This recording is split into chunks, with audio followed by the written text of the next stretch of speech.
Hello, gorgeous, beautiful people of the world.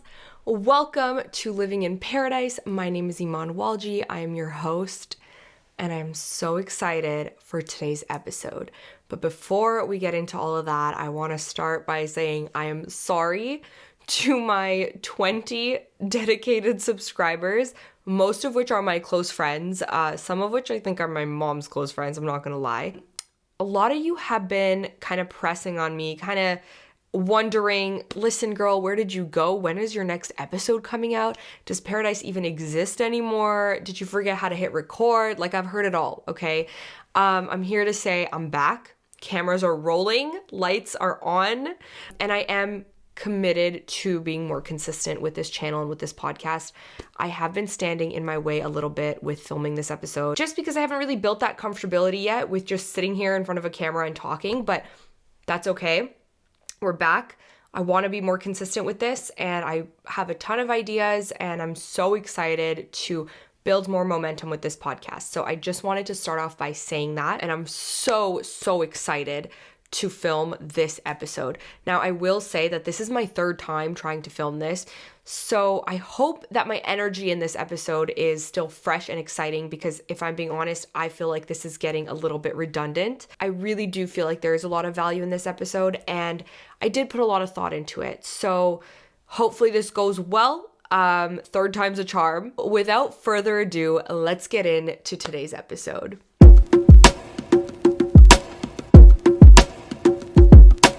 So as you can see by the title, today I want to be talking about loving yourself. Now, this might seem really cliche and overdone, but hear me out for a second, okay?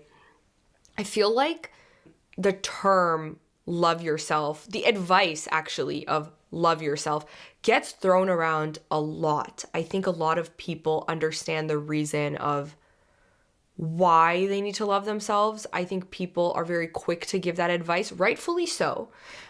But what I find is lacking a lot of the time is the how of it all. Not everybody knows exactly how to do that. And the thing about it is that it is actually a very unique journey, right? Like, the way that I love myself is not going to be the same way that you should be showing love to yourself, because my experiences, my needs are different than what yours are. So it can be a little bit confusing when it comes to understanding how to fulfill your own needs, how to fill your own cup, as people say, or just how to really genuinely pour love into yourself.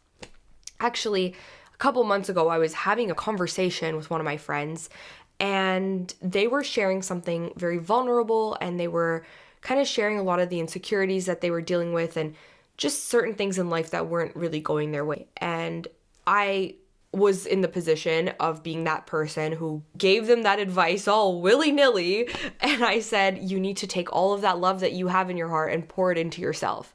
And my friend literally in dead silence was like, well, how do I do that?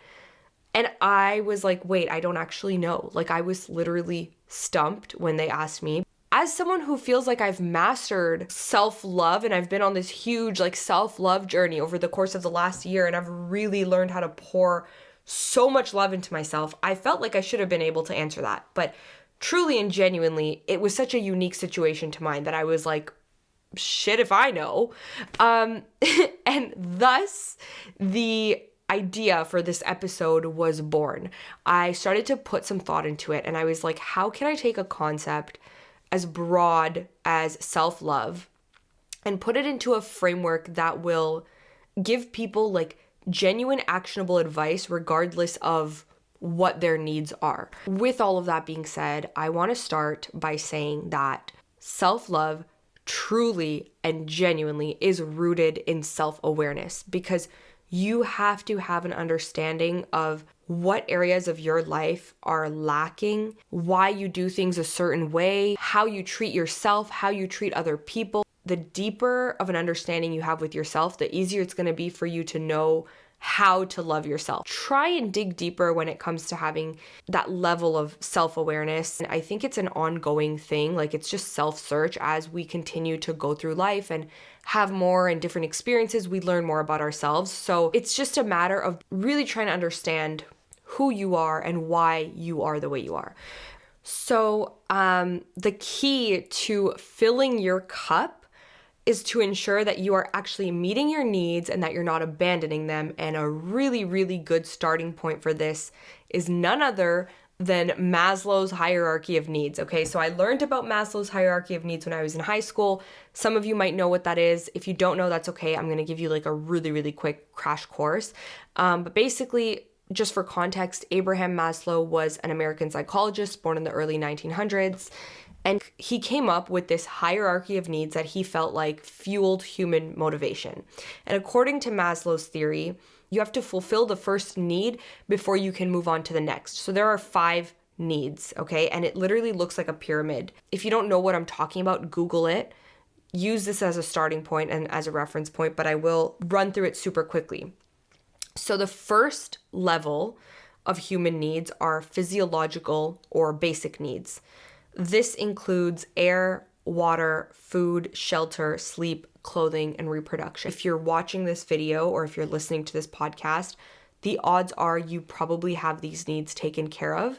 And just to that point really quickly, I just want to put in perspective how blessed we are to not have to worry about those needs, because there are a lot of people in this world, unfortunately, who don't have those basic needs taken care of. And especially with all of the terrible things happening right now in the world, I just think it's so important to maintain that perspective and just to remember how blessed we are to be able to wake up, to see another day, and to not worry about just our basic needs. Even on your worst day, you're living like someone on their best. So I just think it's important to have that perspective. This episode has nothing to do with that. I just thought it was important to pause and remember that for a second.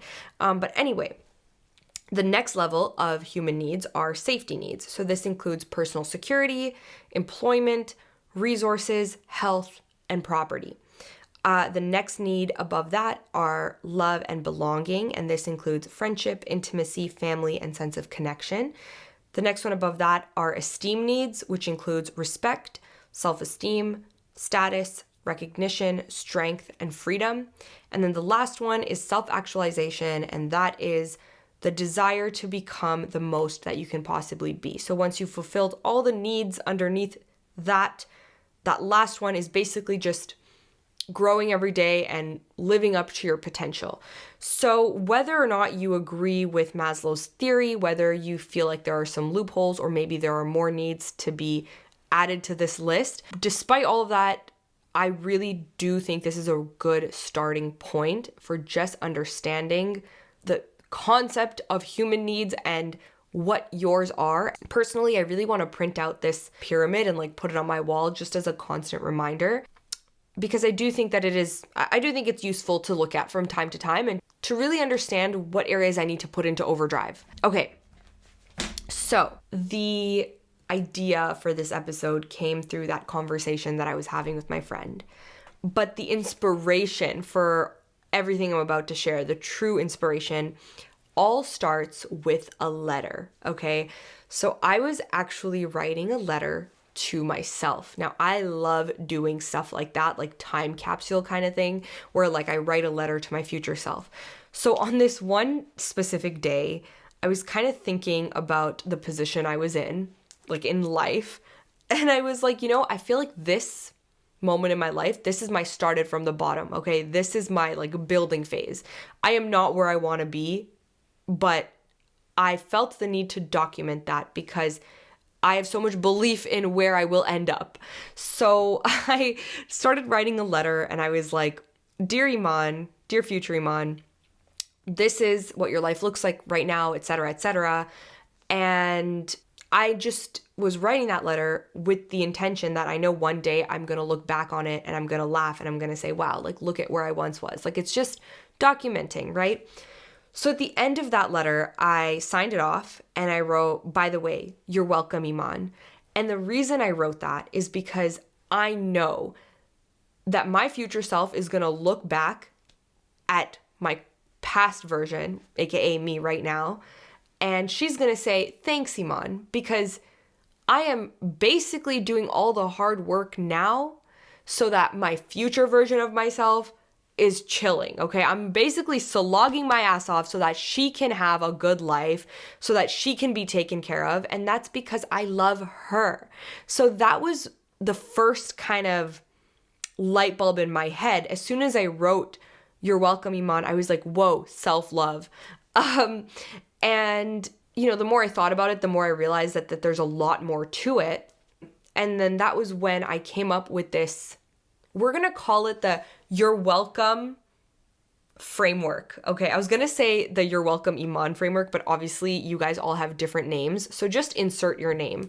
But we are going to call this the "You are welcome" blank, whatever your name is, framework. Okay, don't get me wrong. I'm no Maslow, but these are just my thoughts. Okay. So what I realized is that there are 3 versions of yourself that you can be saying "you're welcome" to. And basically, there are 3 types of love that you can be pouring into yourself to ensure that you're giving yourself a very holistic sense of self-love. So the first one starts with what I just said, doing the hard things for the future version of you because you love that version. You love you. I love her. I love future Iman so much that I am gonna do the things now that are gonna make her life easier. It could even be like an hour into the future, right? So I'm going to clean my room, for example, so that when I come back from work the next day, I'm not worried about a dirty room because I love her. I want that version of her to walk in and to say, "Oh, thank you, Iman, for doing that," right? Or, "Hey, I'm going to go to the gym consistently every day because the future version of me is going to feel so good and so healthy. And she's going to say, "Thank you, Iman, for going to the gym and doing that hard work, even though you didn't really feel like it in that moment." Or I'm going to work on areas in my life that I feel like are lacking. And it's hard work because if there's an area in your life that's lacking, the odds are it's probably harder for you to work on that area. But when you do that, you're showing yourself love. So this type of love is rooted in growth. This type of love is more of a tough love. It's really rooted in wanting a better life for yourself and creating a better life for yourself, creating that paradise, right? It's also rooted in discipline. So an example that I can give you guys is that I feel like, obviously I've been pretty open. If you've seen any of my other videos, then you know that I went through a breakup a year ago. And one thing about me back then is that I kind of had this like codependent type of pattern. I really hadn't built this sense of like emotional independence. And after my breakup, that was something that I really knew about myself. See, this is where the self-awareness is so key. And I was like, listen, I know that was something that I was struggling with. That was a pattern that I had, this codependent pattern that I had.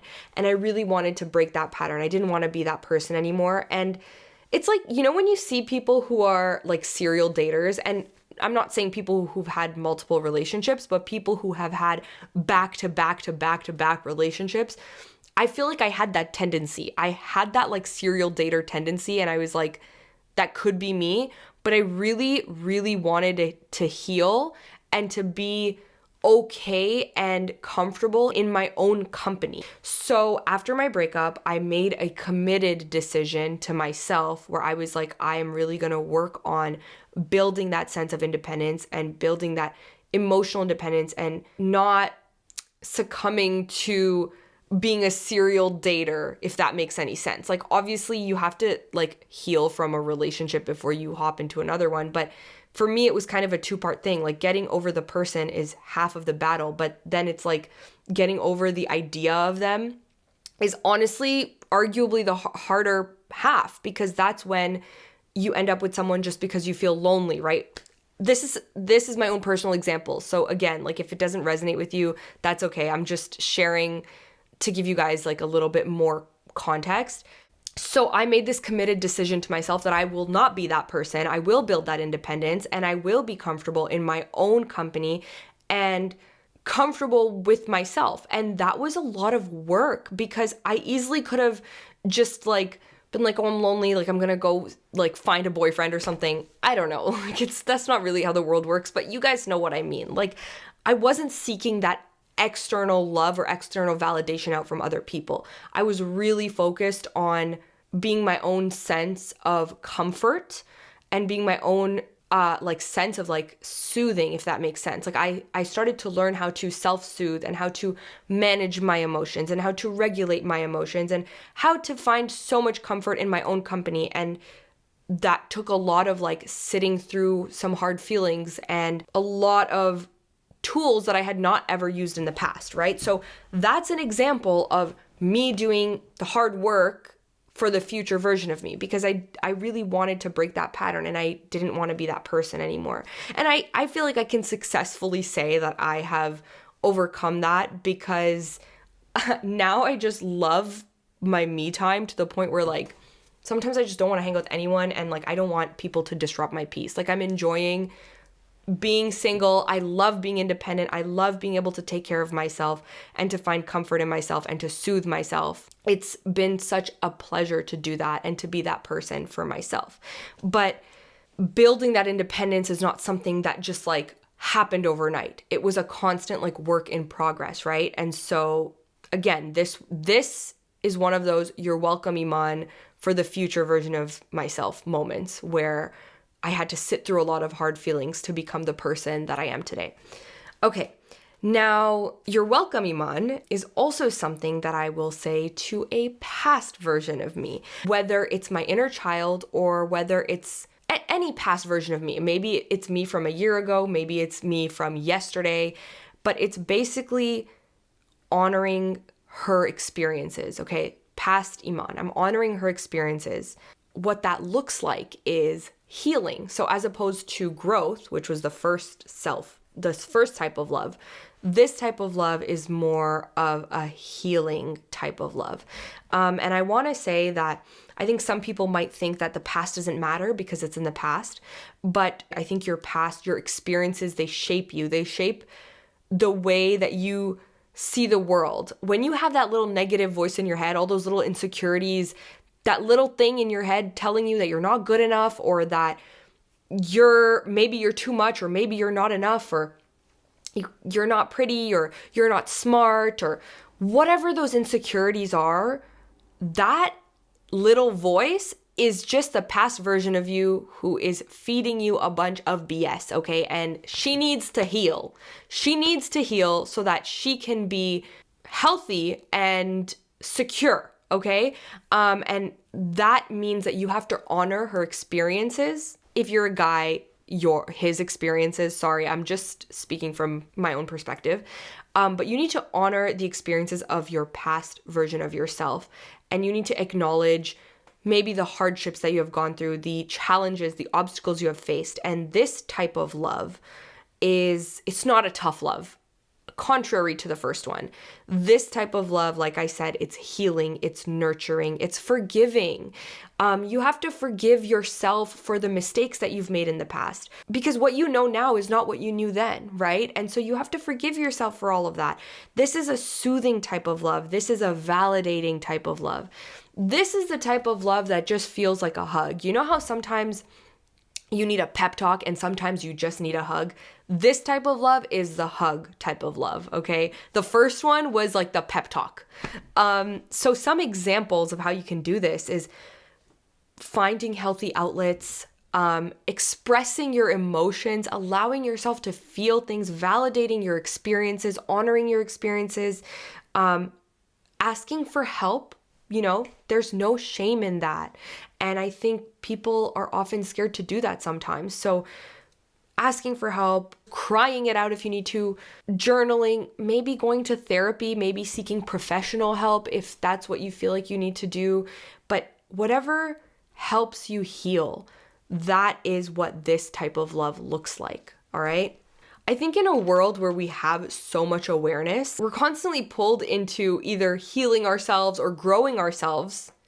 Oftentimes, we forget to live in the moment and keep our head where our feet are. So what I mean by that is that you cannot get stuck in the past and you cannot be stuck in the future either, because if you do that, you are not going to enjoy life as you know it, because really the only moment that really exists, like that truly exists, is this one right now.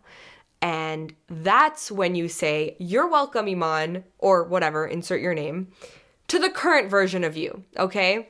So what does that mean? That means living your best damn life and accepting who you are right now, accepting where you are right now, and doing things for you right now, living your life to the best of your ability, not waiting for the perfect circumstances to make yourself feel good. Your value is not based in anything other than your existence. You have to remember that. You are here on this world, okay? You're here. Your value is inherent. And I think this is a struggle that a lot of people have. It's self-acceptance, because we're always pushing to grow, be better, do better, and you're forgetting to love your current self. We have this like weird mindset collectively of like, oh, I don't deserve to feel good because I haven't worked hard enough. No, that's bullshit. You deserve to feel good because you exist. Like, you're here, boo. You can still work hard towards your goals. That doesn't mean you don't deserve to feel joy and happiness in life. You can still feel good. Self-acceptance, honestly, so important. Accept who you are. Pour love into who you are right now, okay? And live for yourself now. You're never going to be a completed version of yourself. I just want to make that really clear. You are never going to be complete. We are ever evolving creatures.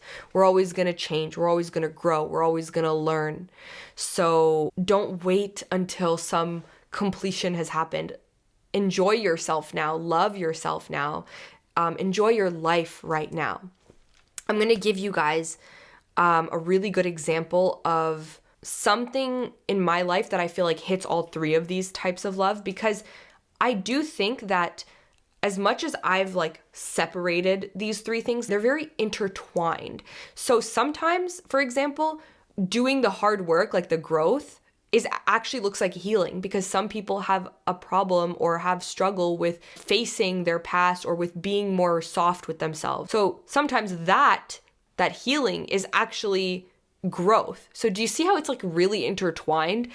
And I want to make that really clear. And I also want to say that sometimes you have to heal first before you can move forward in life. Before you can grow, you have to heal. And I think that has been the case for me in a lot of my experiences. It wasn't until I started to like heal myself inwardly that I was then able to grow and see real growth in my life and real discipline and pushing myself to be better. I wasn't able to do that until I could heal some of the hurt that I had previously faced. So a really good example of this in my life I'm going to share with you guys. I'm not going to go into too much depth because I actually do want to do like an entire episode on this, but something that I really used to struggle with was body image, okay? So just to give you guys a really quick rundown, or just like a quick context into like what my life looked like at one point. I had a very deep sense of like self-loathing. It was really bad, like self-hatred. I didn't like my body at all. And I couldn't accept myself. Like I couldn't accept the way that I looked, okay? And so every time I went to the gym or tried to work out, it wouldn't go anywhere because I would be consistent for like a few weeks, for example, and then I would completely fall off because I wasn't motivated. I was only going because I hated how I looked, and that wasn't changing quick enough. It's not like you go do one workout and your body changes overnight, right? So I wasn't seeing results as fast as I wanted to, and it was very demotivating because the motivation for me to even go to the gym was that I just hated how I looked. And another thing about me back then is that I also didn't dress for my body. So I had such an issue with like the weight that I was at and the weight that I had gained that I refused to buy bigger clothes. I couldn't get myself to do it. And it was like living in a mental jail. And then it started to become a physical jail because I couldn't fit into my clothes. I was constantly wearing things that were like either like not cute or that just didn't fit me well, that literally caused me like physical pain, which is just ridiculous. And I was trying to hide all the time. Like I didn't even want to, like I was always just wearing like ugly, like sweatpants, sweater. And I'm not saying that's like ugly, but I personally felt like I wasn't expressing myself outwardly the way that I felt I should be or I could be, because I didn't feel like I deserved it, right? So somewhere in the back of my mind, I felt like I don't have the body that I want. So I don't deserve to look good or to feel good about my body. So I'm not going to buy clothes that actually fit me and that are going to make me feel good. I'm just going to work really hard to lose weight, and then I'll buy all these beautiful clothes, and then I'll, put more of an effort.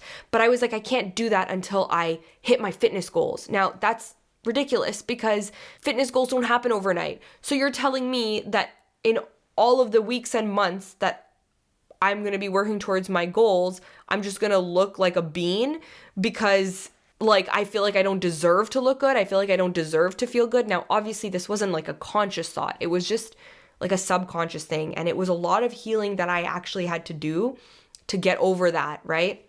It wasn't until I did that I was able to find like a real sustainable consistency at the gym and start seeing myself hitting my fitness goals. Now, mind you, I have gained some weight back recently, but that has nothing to do with body image or anything. That's everything to do with just like losing focus. And I'm getting back on that train. Don't worry. I'm back in it. But the point is that I started to really see myself hitting my goals and building consistency at the gym and enjoying myself at the gym. And it's because I started to really enjoy my body through all of the stages that it was in, right? The reason I feel like this is a good example is because it literally hits all three things.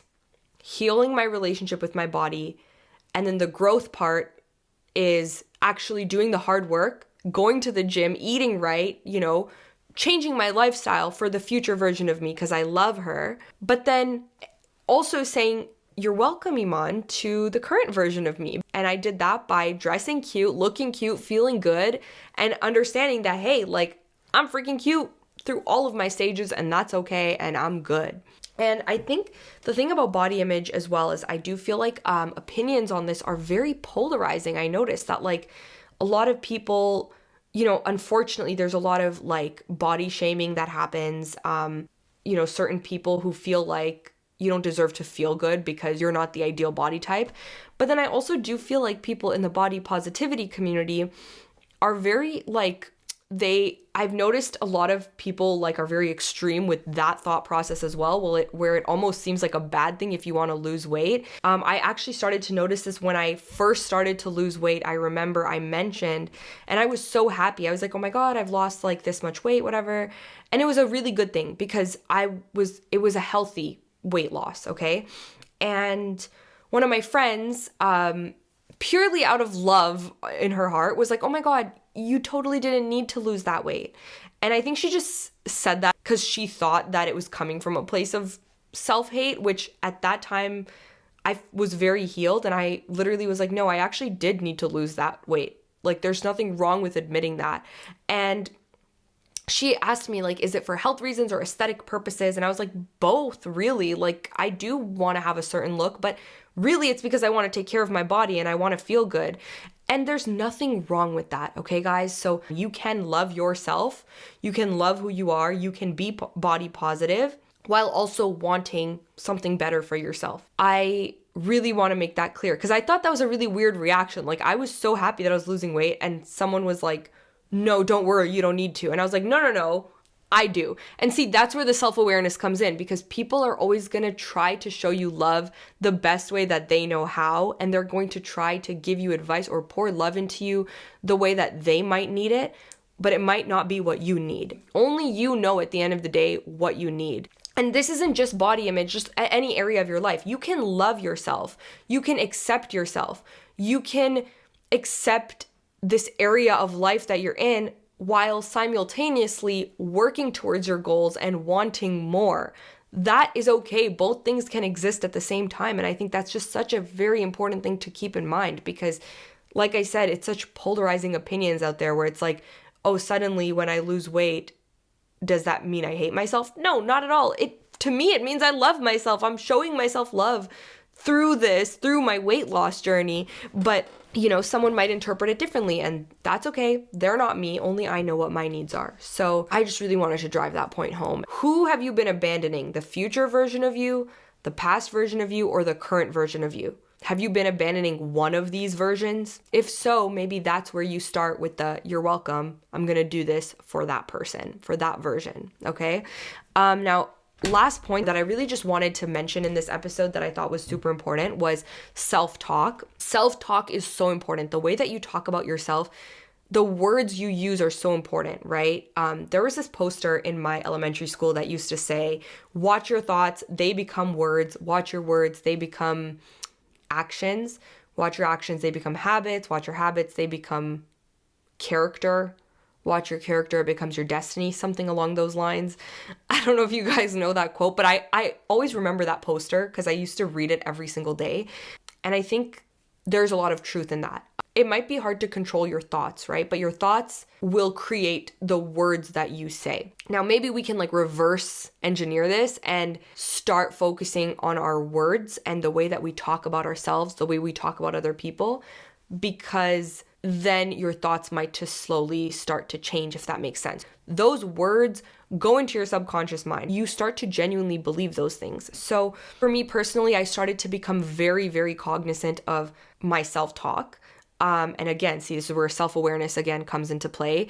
One strategy that I've implemented in my life in regard to self-talk is I've started to underhype certain mistakes that I make. So I think I had a tendency of overhyping things. So if I made a mistake or if I did something that I thought was dumb, the words that would come out of my mouth would be just something that was really harsh and over exaggerated when it was really just a silly mistake. So now I will actively try to say something that is more chill. If I make a mistake, I'll be oh, that was so silly of me, or oh, I just made a silly mistake or something. And that silly thing I actually got from someone because I was talking to this person and I remember he was describing something really ridiculous, something that I thought was really ridiculous. And he was yeah, that was so silly.